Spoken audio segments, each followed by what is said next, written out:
제목으로 하나님 말씀을 전하려고 합니다.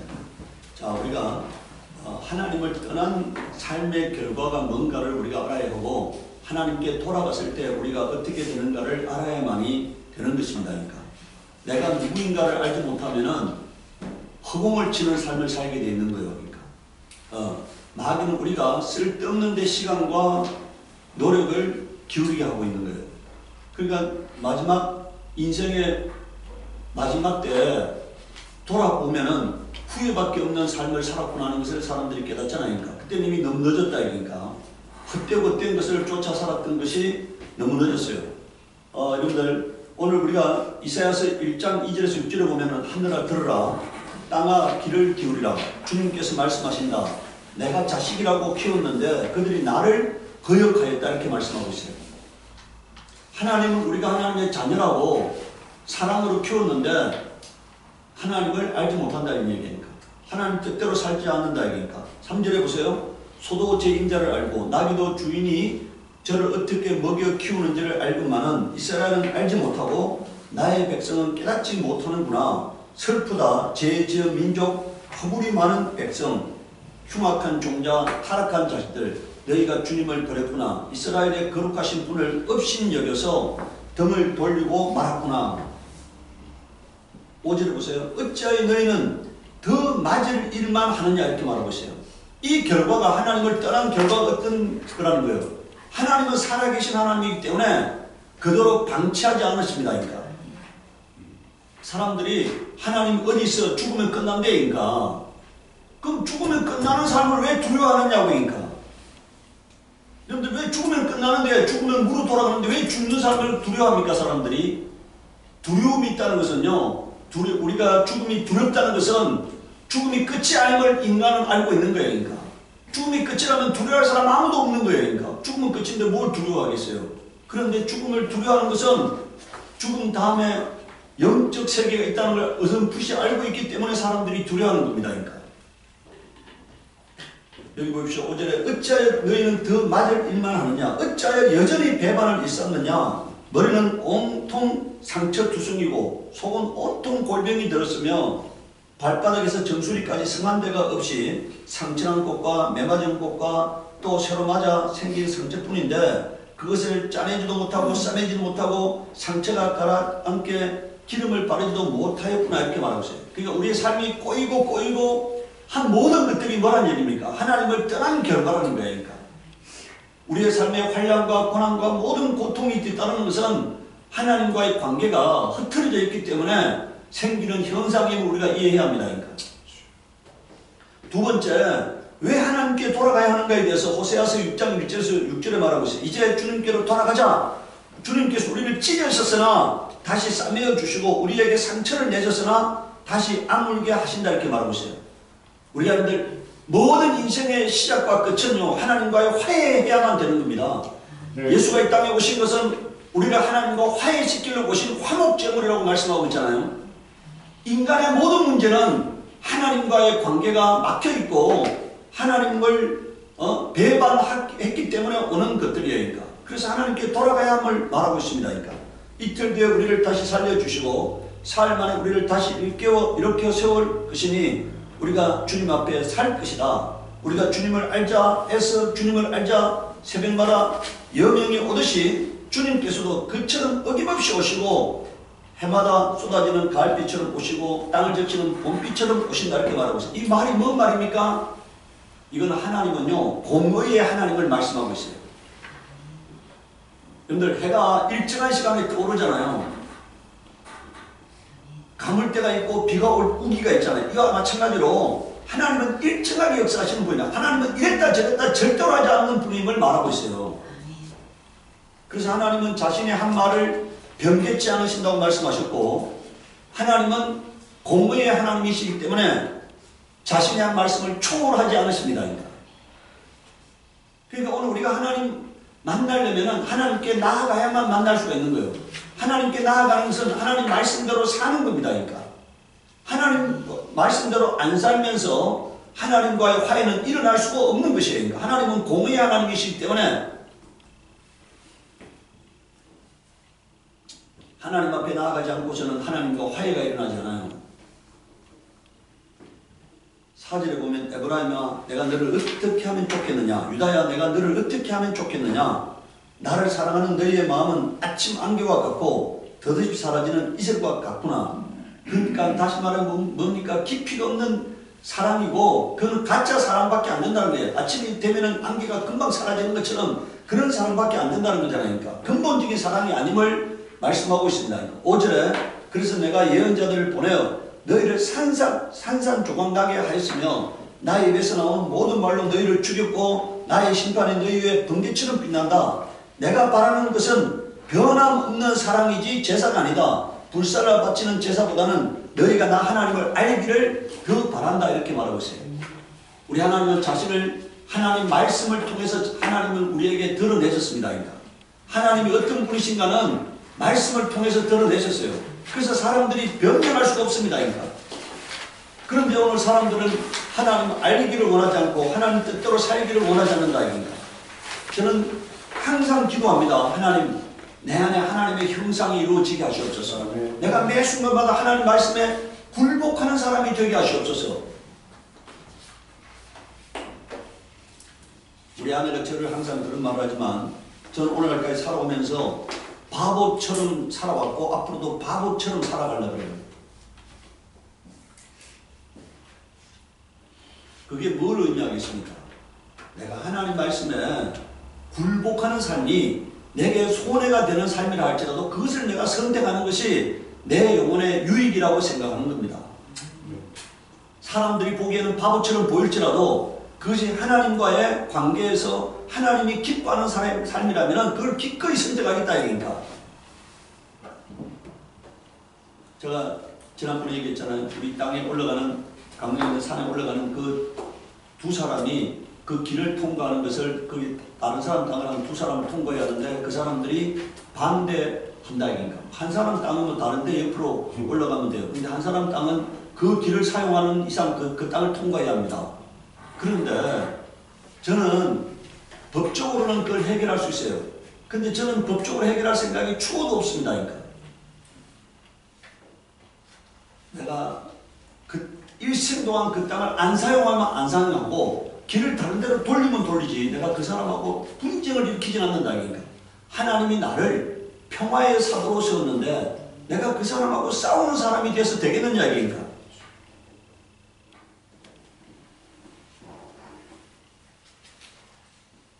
저는 그 사람이 맡고 있는 것이 그 사람이 맡고 있다고 생각하지 않아요. 하나님이 그 배후에 있다고 생각합니다. 그래서 하나님이 열 때까지는 내가 결코 열고 싶은 마음이 없으니까. 하나님의 뜻을 내가 초월하고 싶은 마음이 없다 이니까. 오늘 우리가 여러분들 매 순간마다요. 그 모든 순간에 하나님의 음성을 들으려고 노력해야 합니다. 그러니까. 그 모든 순간에 이 모든 순간이 사람과 사람의 문제가 아니고 하나님과 나의 문제라고 받아들여야 하는 거니까. 모든 순간에 그곳에 하나님의 뜻이 무엇이냐, 하나님의 음성이 무엇인가에 대해서 내가 귀를 기울여야 하는 겁니다. 오늘 사람들은 하나님의 음성을 들으려고 하잖아요. 내 뜻대로 뭘 밀어붙이려고 하잖아요.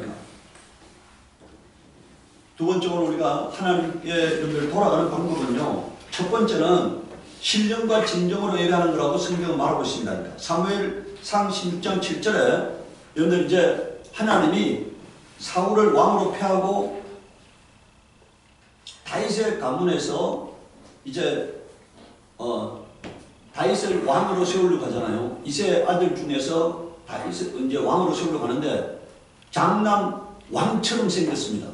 둘째도 왕처럼 생겼어요. 신장도 좋고 용모도 아주 탁월하다입니다. 그래서 사무엘이 그 장남을 왕으로 세우려고 하잖아요. 근데 하나님이 계속해서 어떻게 합니까? 탈락합니다. 그러면서 하시는 말씀이 뭡니까? 이게 주님께서 사무엘에게 이르셨다. 너는 그의 준수한 겉모습과 큰 키만을 보아서는 안 된다. 그는 내가 세운 사람이 아니다. 그러니까 나는 사람이 판단하는 것처럼 그렇게 판단하지 않는다. 사람은 겉모습만을 따라 판단하지만 나는 중심을 본다고 말하잖아요. 우리 아이들 제가 항상 여러분들에게 말씀하잖아요. 마음이 아름답고 생각이 아름답고 뜻이 아름답고 행실이 아름다운 사람이 되어야만이 하나님이 기뻐하는 사람이 될 수 있어요. 그 어떤 것으로도 하나님을 기쁘시게 할 수 없습니다. 봉사로도 하나님을 기쁘시게 할 수 없고, 기도로도 하나님을 기쁘시게 할 수 없고, 금식으로도 하나님을 기쁘시게 할 수 없어요. 하나님을 기쁘시게 하는 것은 모든 기도의 제목이 뭐가 되어야겠습니까? 모든 금식의 목적이 뭐가 되어야겠어요? 내가 하나님이 기뻐하는 사람이 되게 해달라고 해야 하는 겁니다. 아멘. 그래서 하나님, 내가 마음이 아름다운 사람, 생각이 아름다운 사람, 행실이 아름다운 사람, 언어가 아름다운 사람, 그래서 내가 주님께 기쁨이 되는 사람이 되게 해주세요. 이게 가장 근본이니까. 그게 되지 않고서는 아무 소용이 없습니다. 사람들이 주님이 중심을 보시는 하나님이란 이것을 놓치기 때문에 하나님과 화해가 안 일어나는 거예요. 하나님은 우리의 중심을 보신다니까.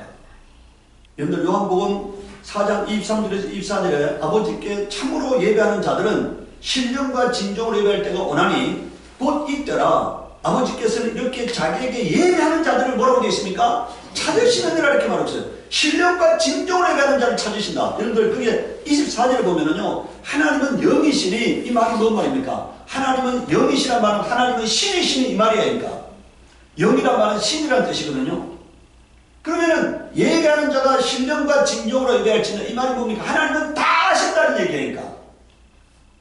하나님은, 여러분 우리는 육체를 갖고 있기 때문에 영적인 것을 볼 수가 없어요. 근데 하나님은 영이시기 때문에 내 안에 있는 모든 것을 살필 수 있는 분이시다 이니까. 내 생각을 살피시고, 여러분 우리가 엑스레이 찍고 MRI 찍으면은 우리 안에 몸 안에 있는 것도 보이잖아요. 그런데 여러분들 하나님은 좀 잘 보시겠냐 이니까. 그러시기 때문에 신령과 진정으로 드리지 않는 예배는 하나님이 받을 수 없는 예배라는 얘기니까. 두 번째는요, 죄악에서 떠나야 합니다. 이사야서 1장 12절 17절에 너희가 나의 앞에 보이러 오지만 누가 너희에게 그것을 요구하였느냐? 나의 뜰만 밟을 뿐이다. 다시는 헛된 재물을 가져오지 말아라. 다 쓸모없는 것들이다. 분양하는 것도 나에게는 역겹고 초하루와 안식일과 대회로 모인 것도 참을 수 없으며 거룩한 집회를 이뤄놓고 못된 뜻도 함께하는 것을 내가 더 이상 견딜 수 없다 이렇게 말하고 있잖아요. 예배 드리면서도 나쁜 짓하고 제약을 범하는 것을 하나님은 용납할 수 없다는 거예요. 그러니까 14절에 보십시오. 나는 정말로 너희의 초하루의 행사와 정한 절기들이 싫다. 그것들은 오히려 나에게 짐이 될 뿐이다. 그것들을 짊어지기에는 내가 너무 지쳤다. 너희가 팔을 벌리고 기도한다 하더라도 나는 그득떠보지도 않겠다. 너희가 아무리 많이 기도한다 해도 나는 듣지 않겠다. 너희의 손에 피가 가득하다. 이 말이 뭡니까? 피가 가득하다는 말은 죄가 가득하다 이 말이니까. 16절에 하나님이 처방을 제시하고 있습니다. 너희는 씻으라. 스스로 정결하게 하여라. 내가 보는 앞에서 너희의 악한 행실을 버려라. 악한 일을 그치고 옳은 일을 하는 것을 배우라. 정의를 찾아라. 억압받는 사람을 도와주라. 고아의 송사를 변화해 주고 과부의 송사를 변론해 주라. 이게 뭔 말입니까? 바르게 살아라 이런 얘기잖아요. 그 바르게 살 때만이 예배가 하나님 앞에 상달될 수 있다는 것을 말하고 있어요. 오늘 여러분들 바르게 살지 않는 그리스도인은 그리스도인이 아닙니다. 그러니까 그건 무게만 그리스도인이지. 여러분들 한번 생각해 보세요. 성령이 내 안에 오신, 여러분들 바르게 살면 성령이 오신다 그러니까. 성령이 오시면 나를 가만 놔두겠느냐 이런 얘기니까. 여러분들 감나무 열매가 달리게 하는 겁니다. 사과나무는 사과나무 열매가 달리게 하는 거예요. 배나무는 배나무 열매가 달리게 하는 거예요. 마찬가지로 하나님의 성령이 오면 나를 하나님의 자녀답게 만들어가는 겁니다. 나에게 거룩한 변화가 안 일어나는 것은 내가 하나님의 인도를 못 받고 있기 때문에 거룩한 변화가 안 일어나는 거예요. 성령께서 말씀하십니다. 너희 안에 예수가 있는지를 알지 못하느냐? 그럼 너는 버리운 자라고 말하고 있잖아요. 오늘 우리는 거룩한 결단을 해야 하는 거니까. 내가 여전히 죄악 가운데 살 것이냐? 아니면 거룩하게 변화되어서 하나님의 자녀로 살 것이냐는 거니까. 내가요, 거룩하게 살려고 발을 내디디면은 나머지는 하나님이 도우시는 거예요. 나에게 거룩한 결단이 필요한 겁니다. 그러니까. 인간은 할 수 없으니까. 하나님의 성령이 도우셔야만 할 수 있는데 그 내가 성령의 도움을 받을 지금 결단이 되어 있느냐는 거예요. 그러니까. 내가 여전히 죄를 저지르고 싶으냐 아니면 내가 성령에 이끌리고 싶으냐는 거예요. 그러니까. 하나님은 내가 성령에 이끌리고 싶을 때 하나님이 나를 도우시는 거예요. 내가 죄를 짓고 싶을 때는 세상과 짝하고 살고 싶을 때는 하나님 나를 도울 수가 없는 거예요. 그러니까. 하나님이 내가 죄를 짓도록 도울 수가 있겠느냐 이게니까. 내가 거룩하게 살려고 결단할 때 하나님이 나를 도우시는 거예요. 홍해를 가른 것은 사람이 아닙니다. 홍해에다가 발을 들어놓을 때 하나님이 홍해를 가르신 거예요. 이와 마찬가지로 인간이 할 수 없는 일은 하나님이 하시는데 그건 내가 거룩한 결단할 때 하나님이 나머지는 도우시는 거예요. 세 번째, 하나님께 돌아가면은 행복이 준비되어 있다고 믿어야만이 거룩한 결단을 할 수가 있는 거예요. 그러니까 더 큰 기쁨을 아는 자는요, 죄를 안 지으려면은 죄보다 더 큰 기쁨을 알아야만이 죄를 안 지을 수가 있어요. 그렇지 않아요? 우리가 죄를 안 지으려면 죄가 주는 달콤함보다가 더 큰 달콤함을 알면은 이걸 선택하지 않는 거잖아요. 오늘 우리가 내가 죄 지으면서 얻는 것보다가 하나님과 화해할 때 얻는 것이 더 크다고 믿을 수 있을 때만이 하나님을 선택할 수 있어요. 시편 30편 5절에 보면은 그 노염은 잠깐이요 그 은총은 평생이로다. 저녁에는 울음이 기수갈지라도 아침에는 기쁨이 오리로다 이렇게 말하고 있어요. 하나님의 노염은 잠깐이고 은총은 평생이라고 말하고 있어요. 하나님은 내 영혼의 아버지십니다. 그래서 내게 좋은 것을 주시기를 원하시는 하나님이세요. 여러분들 오늘 우리에게 하시는 모든 일들이 하나님이 나를 좋은 것으로 인도하려고 하는 하나님의 손길이라고 받아들여야 합니다. 이사야서 38장 17절에 보옵소서 내게 큰 고통을 더하신 것은 내게 평안을 주려 하십니다. 뭐라고 되어 있어요? 내게 큰 고통을 더하신 것은 뭐라고요? 나를 구원하려고, 나에게 평안을 주시려고, 내 손에 잡고 있는 그 허접한 것들을 내려놓게 하려고 하나님이 지금 나에게 고통을 더하신 거잖아요. 진짜 좋은 것을 내 손에 들려주려고 하나님이 나에게 그것을 내려놓게 하려고 하는 거잖아요. 주께서 나의 영혼을 사랑하사 멸망의 구덩이에서 건지셨고 나의 모든 죄는 주의 등 뒤에 던지셨나이다라고 고백하고 있어요. 누가복음 15장 11절에서 24절 우리 탕자의 비유가 나오잖아요. 또 가라사대 어떤 사람이 두 아들이 있는데 그 둘째가 아비에게 말하되 아버지여 재산 중에서 내게 돌아올 분깃을 내게 주소서 하는지라. 아버지가 그 살림을 각각 나누어 주었더니 그 후 며칠이 못되어 둘째 아들이 재물을 다 모아가지고 먼 나라에 가 거기서 허랑방탕하여 재산을 허비하더니 다 없이 한 후 그 나라에 크게 흉년이 들어 저가 비로소 궁핍한지라.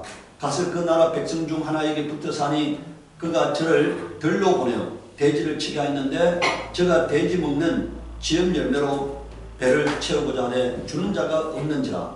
이에 스스로 돌이켜 가로되, 여기서 스스로 돌이켜 가로되가 뭡니까? 이제 결단이니까.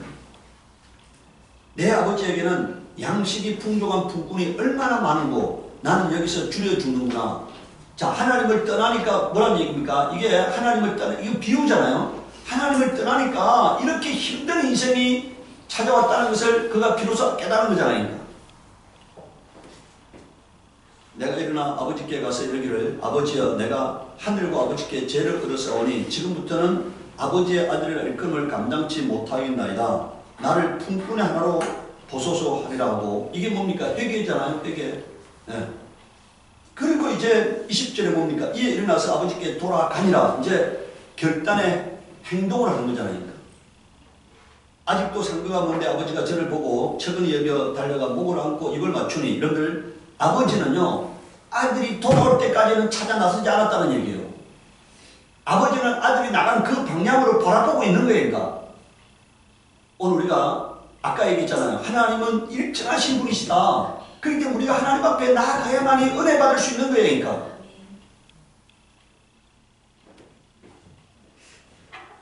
이제 아들이 아버지께 돌아갔습니다.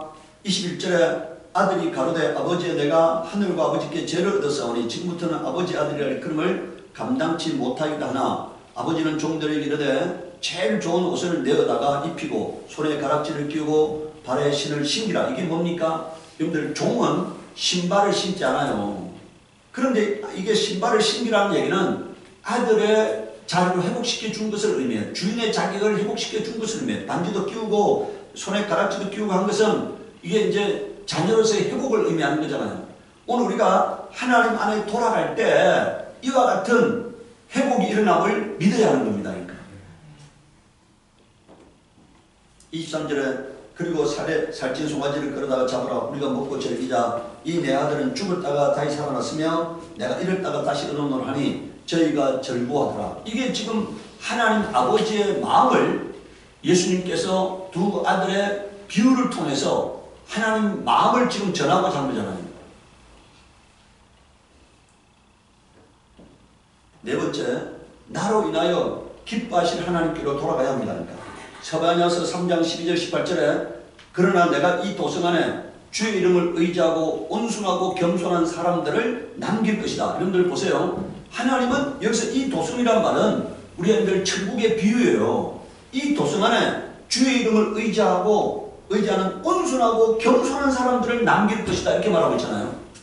나머지는 다 죽이겠다는 거예요. 그러니까 그 나머지는 다 지옥 갈 자들을 지금 비유하는 거잖아요. 이스라엘의 살아남은 자는 나쁜 일을 하지 않고 거짓말도 하지 않고 간사한 혀로 입을 놀리지도 않을 것이다. 여러분들 그러니까 이 도성 안에 들어갈 자가 누굽니까? 나쁜 일을 하지 않는 사람, 거짓말하지 않는 사람, 간사한 혀로 입을 놀리지 않는 사람, 이런 사람들이 하나님 나라에 들어감을 말하고 있어요. 그들이 잘 먹고 편히 쉴 것이니 아무도 그들을 위협하지 못할 것이다. 도성 시온아 노래하라. 이스라엘아 즐거이 외쳐라. 도성 예루살렘아 마음껏 기뻐하고 즐거워하라. 주님께서 징벌을 그치셨다 이렇게 말했잖아요. 이제 망할 자들은 어떻게 됐습니까? 다 망했기 때문에 이제 남은 자들은 의롭고 거룩하고 정직하게 사는 사람만 남았잖아요. 그러니까 하나님께서 징벌할 이유가 없잖아요. 그러니까. 너희의 원수들을 쫓아내셨다. 이스라엘 왕 주님께서 너와 함께 계시니 내가 다시는 화를 당할까 두려워하지 않을 것이다. 그날이 오면 사람들이 예루살렘에게 말할 것이다. 시온아 두려워하지 말아라. 힘없이 팔을 늘어뜨리지 말아라.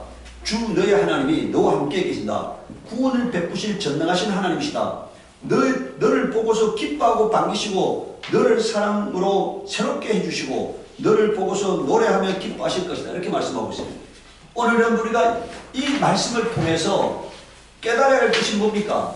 죄악을 범하면 여러분들 과거나 지금이나 뭐라고요? 죄악을 범하면 우리 인생에 고통이 찾아옴을 말하고 있어요. 그 고통을 하나님이 주시는 이유가 뭐라고요? 우리를 깨닫게 하려고 하는 겁니다. 하나님 앞에 돌아가게 하려고 하는 거예요. 그러니까. 근데 그 고통을 당할 때 우리가 반응이 두 가지예요. 하나는 내가 이 죄 때문에 고통이 왔구나 하고 깨달으면 하나님께 돌아갈 수 있는 거잖아요. 그런데 그것이 우연이라고 생각하면 하나님께 돌아갈 수 없는 거잖아요. 예수님께서 병든 자를 고쳐주고 난 다음에 뭐라고 말하고 있습니까? 다시는 죄를 범하지 말아라. 더 심한 것이 생기지 않도록 죄를 범하지 말아라. 이렇게 말씀했어요.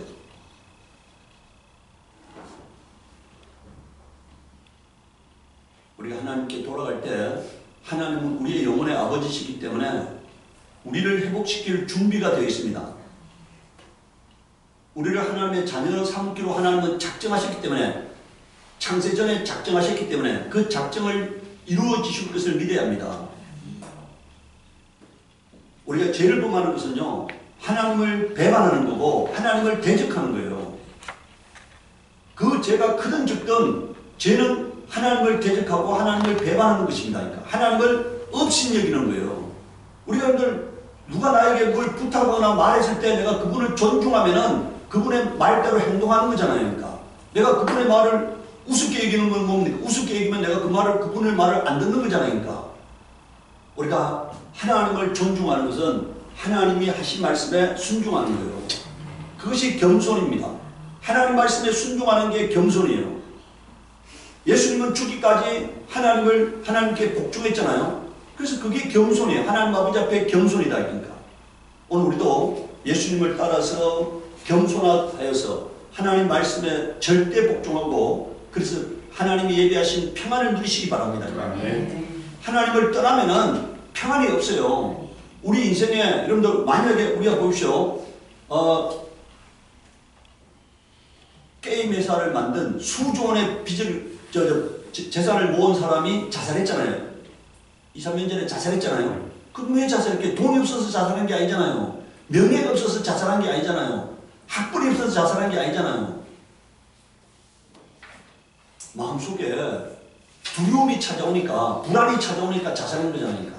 두려움이 찾아오니까 불안이 찾아오니까 자살할 수밖에 없잖아요. 여러분들, 내 마음속에 하나님이 주인이시면은 뭘 주신다고요? 평안을 주신다 이겁니다. 내 마음속에 하나님이 주인 되시면은, 여러분들, 예수님께서 말씀했습니다. 나의 평안을 너희에게 주노라 이렇게 말씀했잖아요. 나의 평안을 너희에게 주노라 입니다. 오늘은 우리가 예수 그리스도 안에 거할 때만이 예수님의 평안을 누릴 수가 있습니다. 마지막으로 우리가 성경 한 문절 찾아보도록 하겠어요. 로마서 2장 보시기 바랍니다.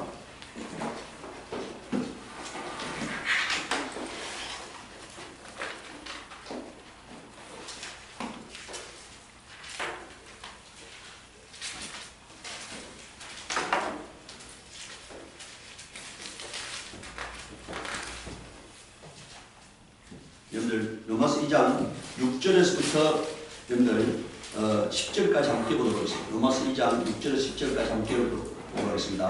하나님께서는 각 사람에게 그가 한 대로 갚아주실 것입니다. 참으면서 선한 일을 하여 영광과 존귀와 불멸의 것을 구하는 사람에게는 영원한 생명을 주시고, 이기심에 사로잡혀서 진리를 거스르고 불의를 따르는 사람에게는 진노와 분노를 쏟아질 것입니다. 악한 일을 하는 모든 사람에게는 먼저 유대 사람을 비롯하여 그리스 사람에 이르기까지 환난과 고통을 주실 것이요, 선한 일을 하는 모든 사람에게는 먼저 유대 사람을 비롯하여 그리스 사람에 이르기까지 영광과 존귀와 평강을 내리실 것입니다. 여기 뭐라 되어 있어요? 악한 일을 하는 사람에게는 뭘 주신다고요? 환난과 고통을 주신다. 그 다음에 선한 일을 하는 사람에게는 뭘 주신다고요? 영광과 존귀와 평강을 주신다 이니까. 이게 하나님이시다 이니까. 여기 분명한 하나님의 말씀이 있는데 사람들은 알면서 뭘 하는 겁니까? 뭘 선택하는 거예요? 알면서 악을 선택하는 거잖아요. 그 악을 선택한 사람에게 하나님이 뭘 주신다고요? 환난과 고통을 주시는 거예요. 여러분, 이게 구약 성경입니까? 사람들은 그런 얘기예요. 구약에는 하나님이 그렇게 하셨어. 근데 신약에는 안 그래. 그거는요, 거짓말이에요. 그 사람 생각이지 하나님 생각이 아니에요. 이거 신약 성경이잖아요. 하나님은 과거나 현재나 변함이 없으세요. 내가 행한 대로 갚아주시는 분이시다. 그러니까 내가 선을 행하면은 하나님이 영광과 존귀와 평강을 주시고, 악을 행하면은 하나님이 환난과 고통을 주신다. 그래서 오늘 우리는 날마다 하나님 아버지 앞에 하나님 음성에 민감한 사람이 되어야 합니다. 하나님 음성에 민감한 사람. 이게 하나님과의 평안을 누리는 방법이니까.